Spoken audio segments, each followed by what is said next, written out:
Matagal ng problema sa Metro Manila ang mabigat na daloy ng trapiko, kaya ang ilan nating siyentipiko bumuo ng isang bagong transit system at posibleng mas mura raw ang pasahe rito kaysa sa MRT. Susubukan po ang sistemang ito sa loob mismo ng UP campus at nakatutok si Cara David.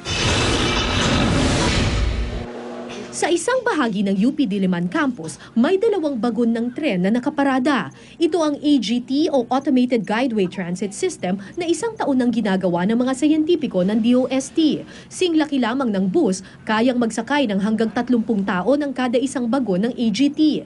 Matagal nang naghahanap ang DOST ng posibleng solusyon sa trapiko sa Metro Manila. At ang naisip nila, isang train system na maaaring magsilbing feeder o shuttle patungo sa iba't ibang estasyon ng MRT.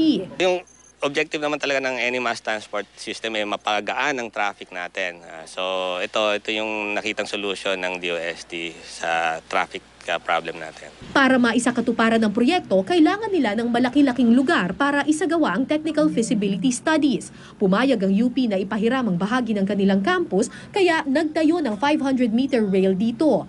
Pero paglilinaw ng DOST, pansamantala lamang ito. Hindi to design for UP. Ito design to for ang ini-envision nga namin dito maging feeder system siya ng mga MRT natin. So from a certain community para makarating yung mga tao natin to the MRT, pwedeng ito yung sakyan nila. Imbis na mag-jeep or mag-tricycle. Ayon sa DOST, ngayon pa lang may mga interesado ng syudad at komunidad sa kanilang proyekto.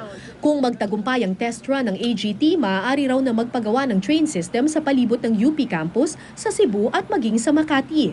Electric powered ang AGT kaya mainam ito para mabawasan ang polusyon sa kalsada. At dahil locally made ang AGT, di hamak na mas mura ito sa MRT at iba pang teknolohiya na binibili natin mula sa ibang bansa.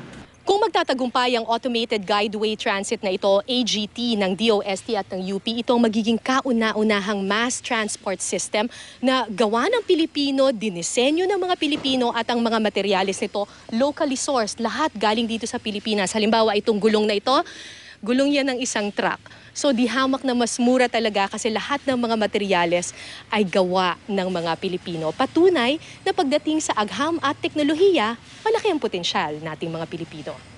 Sisimula na ang test runs ng AGT sa susunod na linggo. Walang patid ang magiging test runs nito para matiyak na papasa ito sa international safety standards. Cara David, nakatutok, 24 oras.